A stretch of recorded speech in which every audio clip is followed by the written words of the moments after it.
Hello, and welcome back to Banjos, Strings, and Drinking Gourds, the podcast at the Frontier Culture Museum of Virginia. I'm Alex. And I'm Rachel.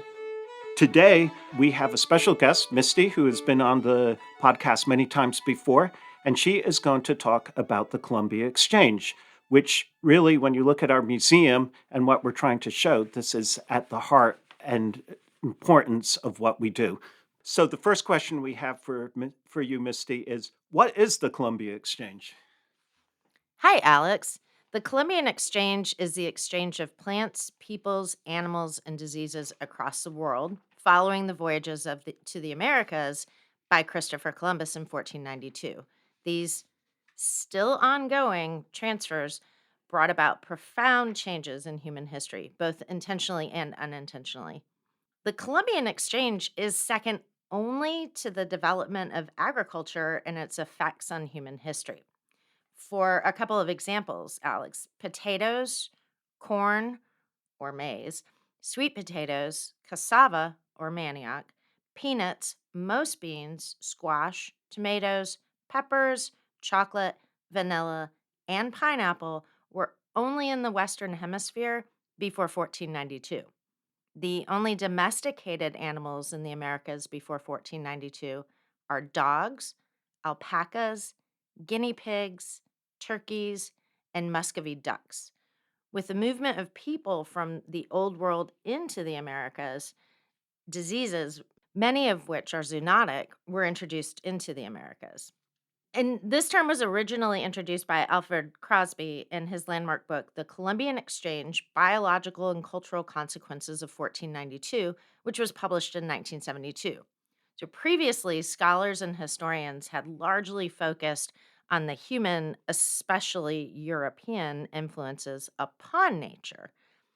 Crosby's work enhanced the study and the interpretation of the Atlantic world by incorporating the environmental and economic impact of colonization, slavery, and imperialism.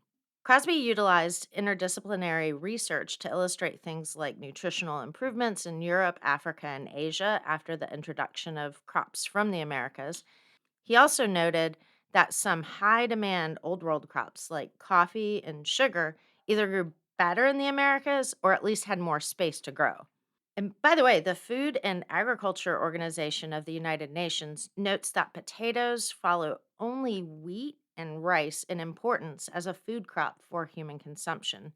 Would you like to play a guessing game? Who are the top producers of potatoes by country? What do you think? Well, I'm going to guess since this is a guessing game, the answer is not going to be Peru, but somewhere else. Um, and I'm going to throw it to Rachel. Well, culturally Ireland, but they're not really that much of a producer anymore. Given potato byproducts, I would say be somewhere around Russia, somewhere in Eastern Europe. Well, you're fairly close. So the top producers, the top three producers are China, Ukraine, and the United States. Peru, where that plant likely originated, is number 14 in the world. What about corn? Who do you think is the top producer of corn? Well, to me, the obvious answer is going to be the United States, but since this is a guessing game, I will just go to some other different country and say Luxembourg. I don't know. I spent most of my summers in Iowa. I'm going to go with the United States.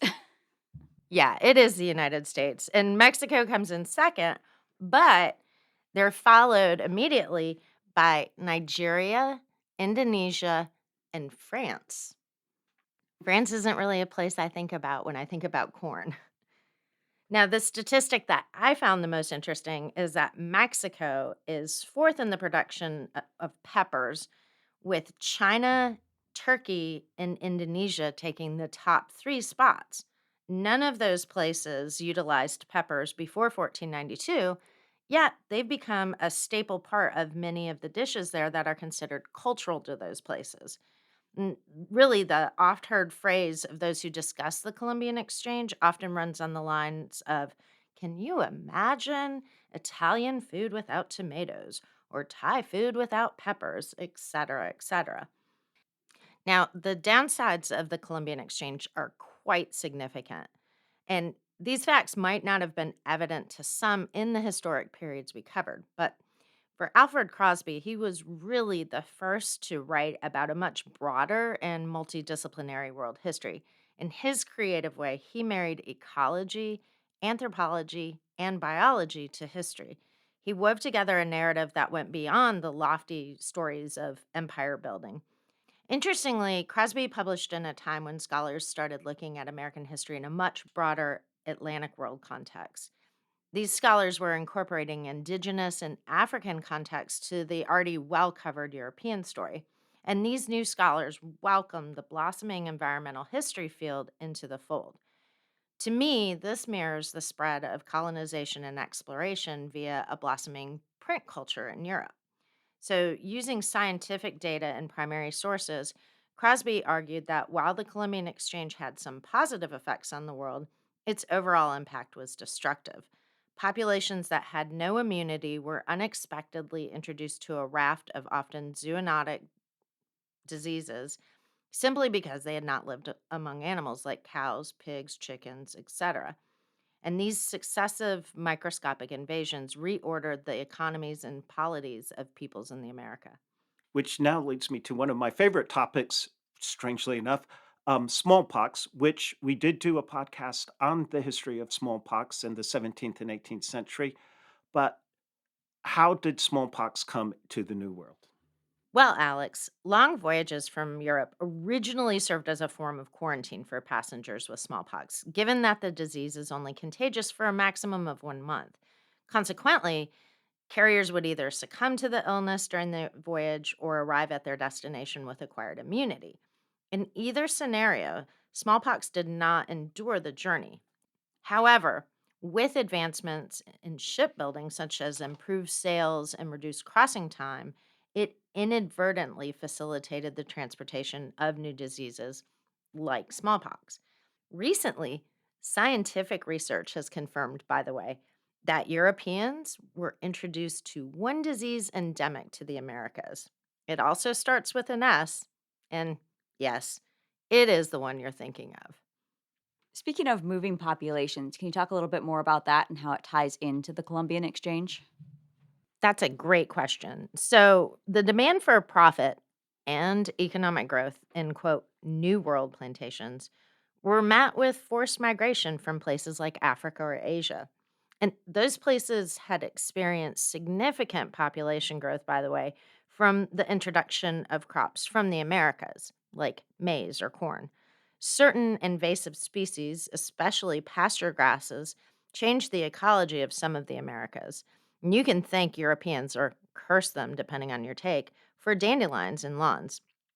Charles Mann, in his book 1493, which is an extensive look at the Columbian Exchange, puts it like this: the exchange took corn or maize to Africa and sweet potatoes to East Asia, horses and apples to the Americas, and rhubarb and eucalyptus to Europe, and also swapped about a host of less familiar organisms like insects, grass, bacteria, and viruses.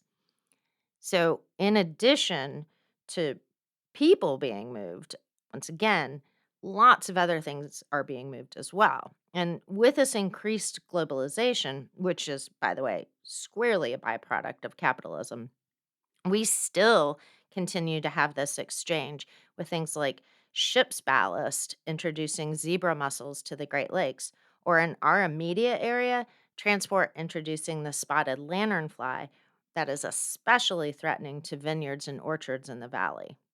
So, this is all very interesting. Are there some human stories we can use to illustrate how these changes affect the cultures we interpret? That's a great question, Alex. Now, the Columbian Exchange was not understood by its participants, but primary sources, archaeology, and oral history can and do shed light on how people adapted or didn't to the new world that resulted from, as Charles Mann puts it, the collision of two old worlds. Those two old worlds being the Americas and then Europe, Africa, and Asia. Naturally, if Crosby is starting as he did with Pangaea, the supercontinent from 200 million years ago to modern times, his overview is going to be broad and comprehensive. So, in our more local area of, say, North America, We can view the expanding print sources of early modern Europe as they spread the benefits of new places and plants. For instance, the number of plants described in European herbals went from 500 listed by Dioscorides to 6,000 by the 17th century. Locally, Virginia's resources are described by William Strachey, who's a secretary to the Jamestown colony, as one of the goodliest countries under the sun. And in Strachey's descriptions of Virginia, it is lengthy. He's talking about sturgeon, abounding the rivers, but he goes into great detail about all of the plants that are being seen in this area, many of which the Virginia Company are looking at as sources of potential medicines or as potential profit. You've been talking a lot about the European take or the European impact. What was the indigenous take on some of this? So, indigenous peoples demonstrated a great amount of flexibility in making use of the new things brought by Europeans, and these adaptations came really early. In 1543, for instance, the Spanish colonizer Oviedo wrote of a Taino man who'd escaped into the mountains of central Hispaniola, where he trained three formerly feral but introduced pigs to help him hunt wild pigs. So, he trained the pigs to help him hunt other pigs. And his ingenuity was praised by the Spanish soldiers who accidentally killed the man's porcine companions. Yet, Oviedo also scorned the man's choice to flee Spanish enterprise, read virtual enslavement, and quote, flee men and be content living with beasts and being bestial. So, Oviedo didn't exactly prove of his ingenuity, which is kind of dumb. Along those lines, I just recently read an interesting book called On Savage Shores: How Indigenous Americans Discovered America by Carolyn Dodds Pennock. And she was writing about how many native people from Mexico, Peru, the United States, or the future United States, ended up in Europe. Some of them were coming over as slaves. Some of them sadly ended up in poor communities in Spanish ports. But interestingly, some of them became um, pages to noble people. There is an example, and I can't remember the name at the moment, where an indigenous person from somewhere in Mexico ended up as a noble person in France. And it's also the same in England. There were lots of indigenous people who were in England. Raleigh had quite a few as his servants. And this is way before the Virginians started to settle in Jamestown in 1607. So, Misty, do you have any more evidence of indigenous or African people having agency instead of being passive observers in this Columbia Exchange? So, Alex, in regard to the Columbian Exchange, we need to be careful to avoid falling into the trap that Indigenous historian Ned Blackhawk describes as believing that, quote, Indigenous peoples rarely act or determine the course of colonial encounters, and where structures of European influence seemingly confirm implicit assumptions about historical inevitability. So, yes, indigenous communities in the Americas were powerfully reshaped by European technology, colonial ventures, new disease. However, vast regions of North America were governed and controlled by native polities well into the 18th century. And that's more locally, and then into the 19th century in the American West. And we also need to avoid the assumption of lack of agency in the lives of enslaved Africans. The skills and knowledge they passed on to their families, real or fictive, are evident throughout the empires they were forced to build. Their movements didn't just include physical labor, but also the knowledge of growth, harvesting, and processing. So, African foodways historian Judith Carney, by the way, points out that the Cape Verde Islands, quote, served as an unofficial agricultural research station for plant experimentation. European ships provisioned there with West African rice, and on their return voyages, they introduced American plants like manioc and maize, end quote. And that African rice, by the way, That paved the way to the wealth of South Carolina. So, Misty, can you give us one example of a specific plant and just take us through the pathways that it's going through for the Columbian Exchange, just to give us a really clear demonstration? Yes. Great example of that are peanuts. And so peanuts likely originate in either Peru or Brazil, and they're brought to West Africa by the Spanish and Portuguese during the slave trade. Now, in Africa, West Africa, there was a similar plant called a groundnut or a goober, which interestingly, a lot of the early receipts or recipes you see for the famous Virginia peanut soup or Williamsburg peanut soup are actually written as groundnut soup. But that peanut is something of a world traveler a couple of times. So it goes from South America to West Africa, and then is introduced. One of the plants that was recently rediscovered is the Carolina African runner peanut. And that was kind of like a Bengal tiger or a rhinoceros, where it was thought to be extinct, but was recently found by a Clemson professor in a Duke University seed repository. So the Carolina African runner peanut is a little bit different, though, than the peanut that people think of today. That Carolina African runner was mostly grown in the truck patches or provision gardens of the enslaved peoples in both South Carolina and likely Virginia. For a commercial crop, that peanut again most likely comes from Venezuela.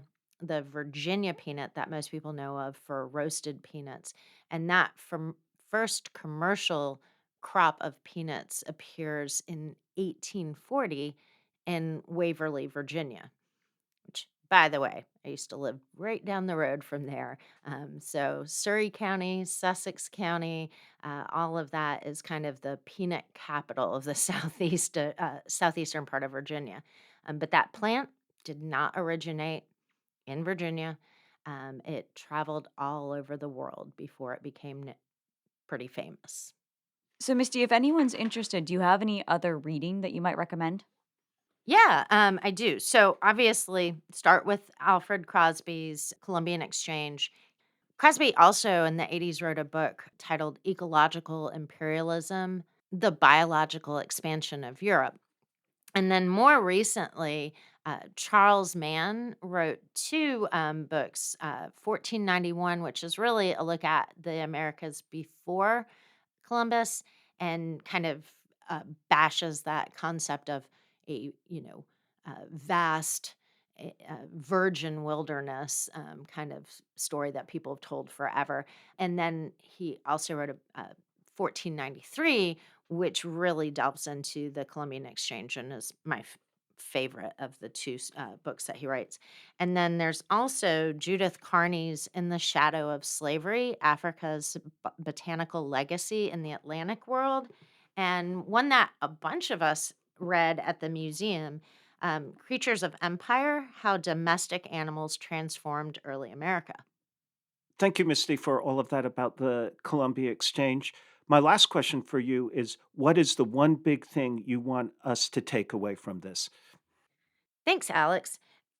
I really think it's great to hear the human stories of the Columbian Exchange, because they do make it easier for us to interpret this broad history. But I also do think it's important to realize that these stories, they're as amazing as the lofty histories of empire, but those humans involved everywhere from Europe, Asia, Africa, and the Americas, they didn't author those stories alone. And at the end of the day, it's kind of as Alfred Crosby writes: the seams of Pangea were closed, drawn together by the sailmaker's needle. Chickens met kiwis, cattle met kangaroo, Irish met potatoes, Comanches met horses, Incas met smallpox, all for the first time.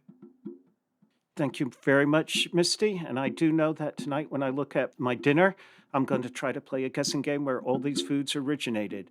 However, I do know how things turn around. There now is a movement not to do that, but to eat food that is grown locally, as it might be more healthy and better for the climate. So thank you for listening to Banjo Strings and Drinking Gourds. We bring you historical content twice a month. Our next episode will be our final episode for the season. So keep an eye out for that. We will be taking a short break and then we'll be back in October.